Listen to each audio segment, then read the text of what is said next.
Hello everyone! Vamos falar sobre a nossa review de inglês. Vamos fazer a nossa revisão para nossa final retake, né? Para a nossa recuperação final. Então a recuperação vai acontecer da seguinte forma. Aquilo que a gente está chamando de recuperação final, na verdade vai ser a recuperação do quarto bimestre. Então, muitos alunos, né, já estão com suas notas, suas médias ok, do primeiro ao terceiro bimestre. E aí podem ter ficado com nota baixa no quarto bimestre, vão fazer essa recuperação final, tá? Final porque é do quarto bimestre, mas de fato, né, não é final no sentido como a gente geralmente costuma falar, né, que é uma recuperação global. A recuperação dos outros bimestres, né, ela já foi feita durante o ano, mas quem não fez vai ter a oportunidade de fazer. Quem está com nota baixa nos demais bimestres ou sem nenhuma nota, né, vai poder fazer, certo? Porque essa prova final que vocês vão fazer não vai recuperar essas demais notas. Então, né, você vai precisar fazer. Então, são 3 provas para aqueles que estão com notas baixas nos outros bimestres, ok? Para quem vai recuperar agora só o quarto bimestre, então você vai precisar se preocupar agora só com essa última prova. Então, vai ter uma prova do primeiro e segundo bimestre, né, que recupera esses 2 bimestres. Maravilha, né, uma prova só para recuperar o semestre todinho, né, primeiro e segundo bimestre. E aí a gente vai ter uma prova que foi até feita há pouco tempo, né, a prova do terceiro bimestre. E finalmente a prova de agora, que é a prova do quarto bimestre. Então, em relação à prova do primeiro e segundo bimestre, os assuntos são simple present, certo? E expressões do passado. Passando logo para uma, né, rápida explicação, então, né, a gente estudou, por exemplo, o presente simples. No presente simples, né, a gente aprende que o verbo ele é usado na forma básica, né, como se fosse o nome do verbo lá, sem nenhum acréscimo, por exemplo, de ed, ing, esses acréscimos que geralmente a gente vê em outros tempos verbais. Então, olha, o verbo se chama like, né, a forma básica, e quando eu digo assim, eu gosto de chocolate, o verbo é like, não é liking, não é liked, né, com ed, I like chocolate. We practice sports every day, nós praticamos esportes todos os dias. Só que acontece o seguinte, quando a gente muda o sujeito, por exemplo, aqui a gente tem eu, nós, eles, o verbo está na forma básica. Mas se a gente trocar esses sujeitos, eu, nós, eles, por ela, ele, por exemplo, he, she, e a gente tem o it, né, para objetos e animais, é o que a gente chama de terceira pessoa do singular. Então, esses pronomes, eles ganham S. Então, por exemplo, olha, it likes chocolate. Então, percebeu? Eu troquei o I por it, então o verbo ganha S. Se ao invés de usar o nós, daqui, ó, que a gente está usando, a gente usa o he, então a gente teve que colocar o quê? S também, certo? E, consequentemente, também o they wash. Se eu coloco she, washes, eu acrescentei S, né? Na verdade, às vezes é ES e ES, mas são apenas detalhes que geralmente a gente, de forma intuitiva, consegue saber se é, né? Só o S, por exemplo, aqui seria bem estranho acrescentar só o S, então é o ES. Então, não vou me ater a esses detalhes mínimos, né? Se a gente não lembrar só que acrescenta S, tá bom demais, tá? Não vai ter problema não, por causa de um errinho de uma letra, né? Já que a prova ela é discursiva, né? Ela é de escrever mesmo, não é uma prova de marcar. Então, de repente, se você, né, não colocasse, mas geralmente a gente sente que é um ES, tá? Mas se você botar só o S, eu ia considerar por você lembrar, né, que tem esse acréscimo. Então, em relação a frases, né, no presente, né, o they clean the house, eles limpam a casa, o verbo limpar na forma básica, sem nada, sem S, né? Quando a gente vai passar essas frases no presente para a forma negativa e interrogativa, a gente tem que usar o don't e o do. O don't a gente usa para dizer não, né? Então, é como se fosse o não. Então, eles não limpam a casa. Só isso. Eles limpam, primeiro, eles não limpam, ok? Don't é o não. Então, passe a frase para a forma negativa. O que você faz? Você faz a mesma frase, só que você vai colocar o não depois da pessoa, do sujeito. Então, se o sujeito é eu, se é ele, se é você, eu boto o que? Esse don't, que é o não. Para fazer uma pergunta, eu olho para essa mesma frase inicial, que, né, na forma negativa eu botei don't, foi o que mudou.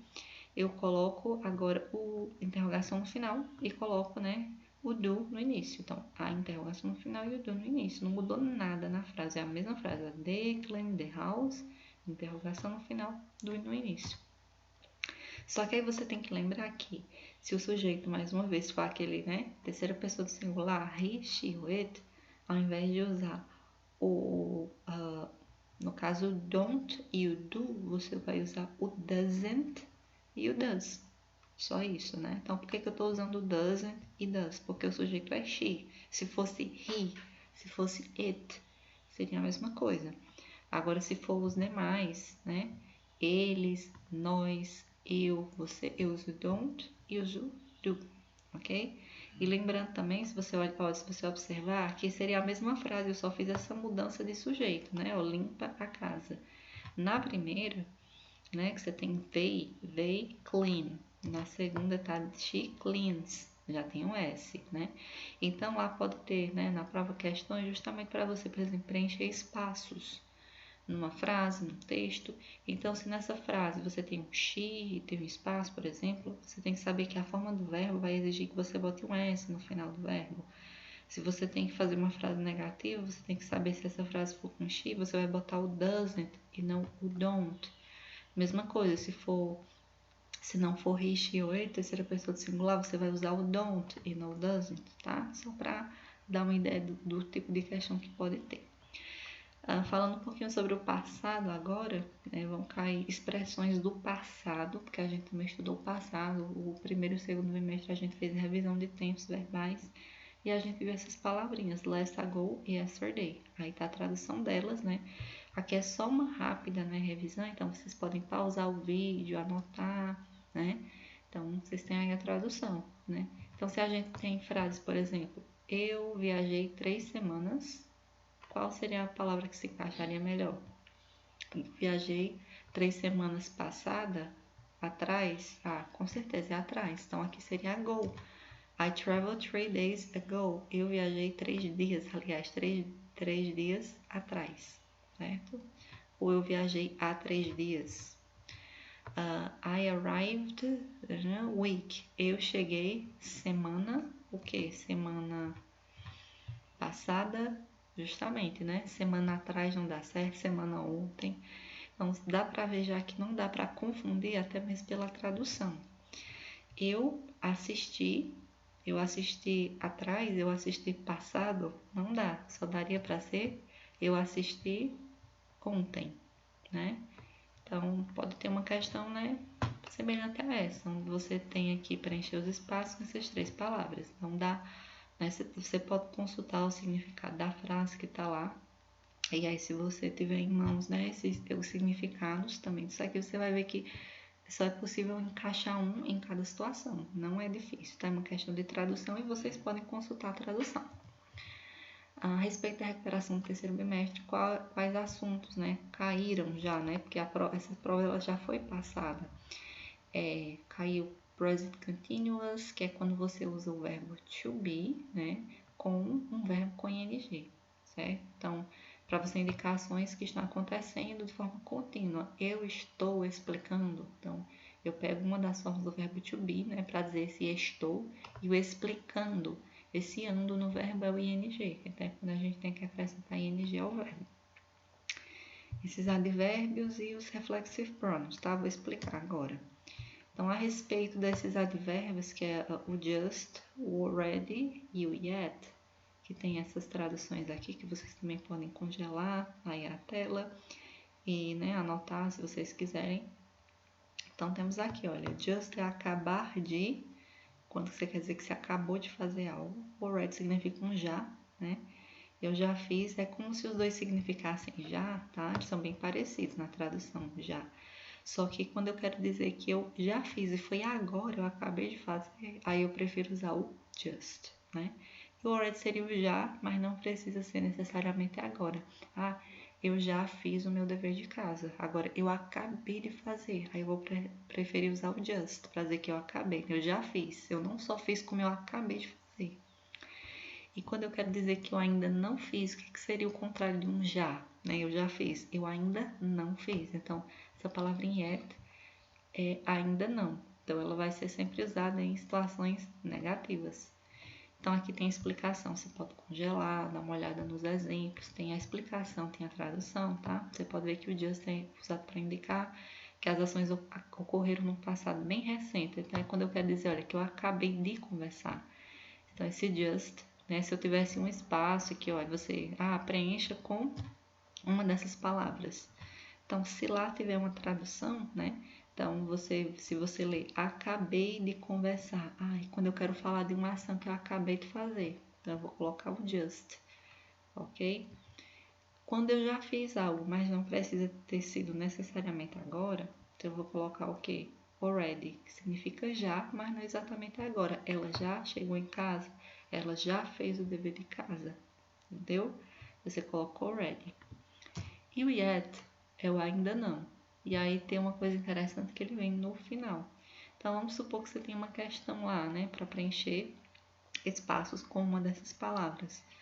Se esse espaço estiver lá no final, você já vai saber que é o yet, certo? Já o already e o just, eles vêm no mesmo lugar, lá pelo meio da frase, tá? Vamos lá. Vamos supor que só tem a tradução em português. Eu já lavei a louça. Supondo que essa frase fosse em inglês, esse já seria o quê? Quando eu já fiz alguma coisa, eu digo I already, certo? Already. Então, eu já fiz alguma coisa. Agora, quando eu não só fiz como eu acabei de fazer, eu acabei de vê-lo. Se eu dissesse assim, eu já vi ele, né? Eu já ouvi, aliás, seria already de novo. Eu já ouvi, mas eu acabei de vê-lo. Então, vai ser o just. E quando eu digo que eu ainda não alguma coisa, eu ainda não falei com ela. Yet. Ok? Supondo que essa frase fosse em inglês, se a gente passar ela para o inglês, essa palavra yet vai substituir esse ainda não. Ainda que não fique exatamente nesse lugar, porque o yet, como a gente viu, ele vem no final, tá? Pronomes reflexivos são esses pronomes que a gente, né, já viu também, myself, yourself, himself, que é como se fosse mim mesmo, né, você mesmo. Às vezes dá para ser trazido como me, né, porque no português a gente tem várias possibilidades de tradução. Mas a gente utiliza esses pronomes para indicar uma ação que recai sobre o próprio sujeito. Por exemplo, geralmente quando a gente fala em sujeito, verbo, objeto, né? Sujeito é quem pratica uma ação, objeto é quem sofre a ação. E o verbo é essa ação praticada. Se eu disser assim, olha, eu cortei o bolo. I cut the cake. Eu cortei o bolo. Quem cortou? Eu. Então, eu sou o sujeito nessa oração. Qual o verbo? Qual a ação que eu pratiquei? Cortar. O que eu cortei? Ou seja, o que foi cortado por mim? O bolo. Então, por isso que o bolo é objeto, certo? Então, minha gente, a relação básica de sujeito, verbo, objeto é isso, tá? É uma explicação bem simplista, porque, né, a gente pode ter frases bem mais complexas, que a gente tenha outros complementos, mas basicamente a gente fala quase sempre assim o tempo todo, né, usando isso, essa formação básica aí de sujeito, verbo, objeto. Então, se eu disser assim, eu cortei o bolo, eu sou o sujeito só porque eu cortei, né? Já que o bolo não pode me cortar, né? Eu cortei o bolo. Mas às vezes acontece que a gente pode praticar uma ação, né? Eu posso, por exemplo, cortar alguém por acidente, né? Eu cortei, sei lá, eu cortei ela, sei lá, eu cortei ele, né? Tá errada, vamos dizer assim, né? A forma gramatical. Eu o cortei seria a forma correta, né? Eu o feri, né? Então eu tava brigando com alguém, pessoa violenta, né? Eu o feri. Então, esse objeto não precisa ser um objeto no sentido inanimado, até porque eu não estou falando de objeto nesse sentido, mas de ser algo que sofre ação. Então, pode ser uma pessoa também, certo? Objeto nesse sentido, né, de ser oposto a sujeito, não é de ser um ser inanimado, mas é de sofrer uma ação. Então, eu, né, o cortei, eu feri, né, quando nós brigamos, que violência, né? Então, essa pessoa se tornou objeto, certo? Mas o que acontece? Pode acontecer de I cut myself, eu me feri. Às vezes a gente tá cortando alguma coisa e se corta sem querer. Então, o que acontece? Olha só que interessante. Eu sou o sujeito da ação. Qual foi a ação que eu fiz? Cortar. A quem eu cortei? Eu cortei o bolo? Eu cortei outra pessoa? Né? Que seriam formas de objeto? Não, eu cortei a mim mesmo. Então, o que acontece? Eu sou ao mesmo tempo sujeito e objeto. Por isso que o nome desse tipo de pronome é reflexivo, porque tem a ver com reflexo. Eu pratiquei uma ação que se refletiu sobre mim, certo? Então, toda vez que eu falar de uma ação onde eu tenho o mesmo sujeito e o mesmo objeto, eu preciso usar um pronome desse tipo, um pronome reflexivo. Então, o que da questão, já vou falar para vocês, é o seguinte: você vai ter que saber relacionar, certo? Você vai ter que saber relacionar. Por exemplo, o myself, eu só uso se o pronome do início pessoal for eu.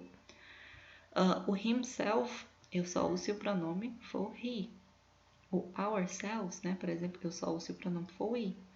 O que acontece? Eu não posso, de repente, numa frase, colocar eu, né, e colocar o ourselves como pronome reflexivo do eu. Não. Então, a correspondência está aqui entre as linhas, certo? Então, você pode ter uma questão, vamos lá, você tem uma questão que começou, pronto. I cut, aí aqui tá uma linha para você preencher, aí tem as opções, mas não vão ser opções, né? Você vai ter que escrever. Vamos supor que você tem lá opções, preencha com myself, yourself ou himself, né? Essas três primeiras aqui. Então, se o sujeito é I, você já sabe que é myself. Se o sujeito lá for he, só pode ser o himself, tá? Então, a questão é você saber que uma coisa corresponde à outra. E passando finalmente para a recuperação do quarto bimestre, né? Essa recuperação do quarto bimestre, que é a recuperação que vai ser chamada de final, mas vai ser a recuperação apenas desse bimestre, mas vai ser a recuperação talvez que grande parte que está em recuperação vai fazer, porque muita gente recuperou durante o ano. Então, vai envolver apenas leitura e compreensão de texto. Então, você pode ter um texto, né, como esse, The Golden Gate Bridge. Some of the most important landmarks in the United States include feats of architecture and modern engineering. San Francisco, California, is a beautiful city on its own, but it's also home to the Golden Gate Bridge. Okay? Então, você tem um texto aqui, né, falando sobre algo. One of the most popular ways to appreciate the bridge is to take an excursion. E aí começa aqui, David recently had some friends visit him in San Francisco. Então, você tem um exemplo de texto aqui que está falando sobre algo. E aí eu posso fazer perguntas do tipo, né? Qual é o assunto do texto? Então, você teria que identificar o assunto do texto, né? Às vezes até pelo título você consegue fazer isso. E aí eu posso perguntar outras informações, por exemplo, né, que falou em David, quem é David, e outras informações, né? Você pode ver que tem nomes, né, de lugares, né, Estados Unidos, São Francisco, Califórnia. De repente eu posso perguntar o que é Golden Gate Bridge, uma palavra que se repete algumas vezes, né, no texto. Se você observar, ok? Então vai ser uma pergunta, então serão perguntas envolvendo, né, a compreensão do texto. Né, quando a gente fala em compreensão é uma coisa mais básica, tá? É uma forma de você ler o texto e entender aquelas coisas que estão mais óbvias, ok, pessoal? Então, para não me alongar mais, até porque não tem muito o que explicar a respeito dessa recuperação do quarto bimestre, porque vocês vão ter que ver o texto lá e ver as perguntas, né? Vão ser 5 perguntas sobre o texto. E até mais, pessoal, boa sorte!